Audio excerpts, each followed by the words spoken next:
Good evening and welcome to Left, Right and Centre. It's Monday night. I'm Nidhi Razdan. On the show this evening, as Wharton drops Narendra Modi as a speaker at its economic forum, it stirs a fresh debate here at home. Has this been an insult to a democratically elected chief minister, or is Modi still too divisive a figure?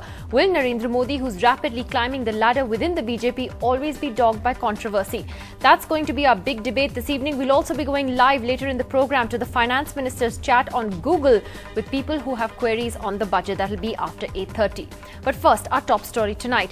There have been a series of sharp reactions to Wharton's decision to drop Narendra Modi as their keynote speaker at their economic forum. The Adani Group has just pulled out its sponsorship of the event, unhappy with the snub to Mr. Modi.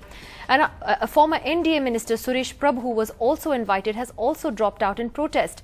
Mr. Prabhu says what Wharton has done is an insult to India and to an elected leader.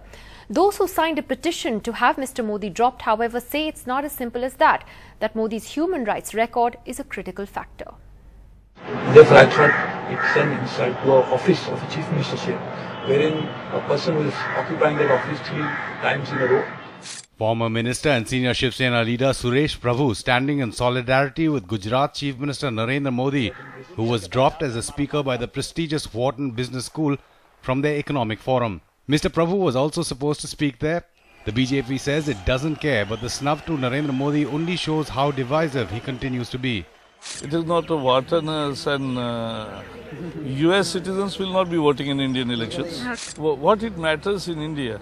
It matters nothing. European Union is and America is becoming partner in his 2015 vibrant Gujarat. I've seen that there are people who are taking it as an insult to the country, that somebody is not being allowed to go who's democratically elected. Now that's one way. I don't know. I don't subscribe to that. I feel that none of us, has any one of us here ever been stopped from a visa? Now if somebody is denied a visa, then also as an Indian I feel that the person, we'll have to look at the person who's denied a visa as to why he's being denied. The reason given for the cancellation is their deep concern over the human rights violations, the massacre that took place in Gujarat in 2002. It means people are questioning the role of Mr. Modi's government at that point of time when the massacre took place. Narendra Modi was supposed to deliver the keynote address via video conference. He was dropped after 3 Indian-American professors from the University of Pennsylvania sent a petition speaking against such a move. Those supporting the cancellation say Wharton's invite would have whitewashed Modi's past and granted him international respectability. A simple question about free speech, right? It's about the power to reach out to large numbers of audiences through free speech. Kiran Shaw Mazumdar tweeted, Wharton India Forum, no blow to Modi but a blot on Indian student organizers, most unprofessional for not being aligned. The US has only recently reiterated that it has no plans to change its visa policy against Mr. Modi. The Wharton snub comes at a time when Narendra Modi's star is clearly rising within the BJP. And while his popularity may be rising here, he clearly continues to be a divisive figure for many others. With Tejas Mehta, Amitav Revi, NDTV. So as Wharton says no to Narendra Modi, the question is whether Modi will always be dogged by controversy.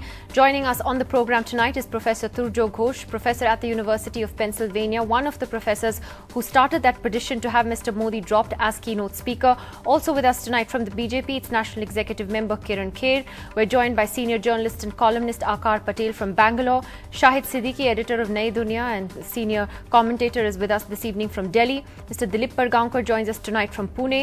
Also joining us from the Congress is Sanjay Jha. I want to ask Professor Ghosh first. You were one of the professors that started this petition against Mr. Modi, and many critics say that while they may not always agree with what Mr. Modi does and says, he does have a right to be heard, and this was undemocratic. How would you respond to that?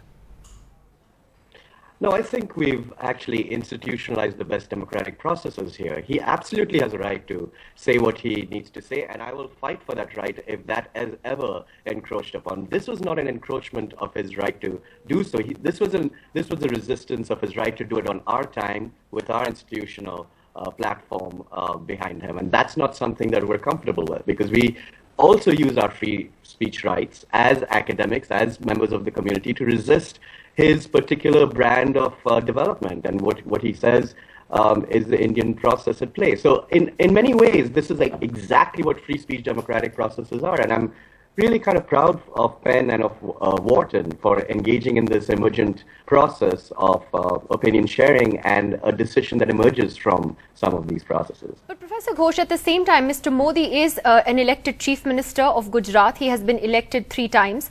And therefore, you know, he is a representative of the people of Gujarat. Why wouldn't you want to at least listen to what he has to say? It's via a video conference. I think we've heard what Mr. Modi has to say a number of times. I think he has a wonderful platform, that his party has established for him to preach to the world what his brand of development is. We also have a right to make sure that other opinions get heard, and that is part of the academic process. So, I mean, I don't think Mr. Modi represents all of Gujarat. I do not think Mr. Modi represents all of India. And we are in the process of trying to make sure that all sides get heard, and we have definitely heard his side, and it will be well represented in the conversations that are had at Wharton and at other fora. We just don't believe that he should be here on our dime, in our house, so to speak, making that point when he has been denied a visa by the United States government. A government, I should say, is not particularly liberal in this process. And yet for the government to have denied a visa, for the state government to have denied a visa, there is a track record here which we really need to not forget and not lose sight of. I just have one question before I go to the rest of the panel. Is it true that nobody from Wharton specifically signed on to this petition that you started? No professor from Wharton was part of this? Well, the process here has to be looked at because it happened very quickly. So the fact that a Wharton professor was not part of this says more about the fact that, we are on spring break and this happened literally within a 24-hour window. We reached out to folks across the community, and certain people signed on, and others are probably on spring break, and others have decided not to sign. What is important to note, and which is really, really, heartening, is that Wharton made a decision, an official decision, to rescind the invitation. I'm very proud of Wharton for doing that. I'm proud of the University of Pennsylvania for doing that. Okay, Professor Ghosh, stay with us. I just get first comments from everyone on the panel tonight. And first to Kiran Kher of the BJP. Kiran Kher, you've heard the reasons that Professor Ghosh has cited, that they felt this was their democratic right to oppose Mr. Modi speaking there, and that this upholds democracy. How would you respond to that? Well, at first I'd like to say I think it's Wharton's loss not to have Mr. Modi speaking to the students there.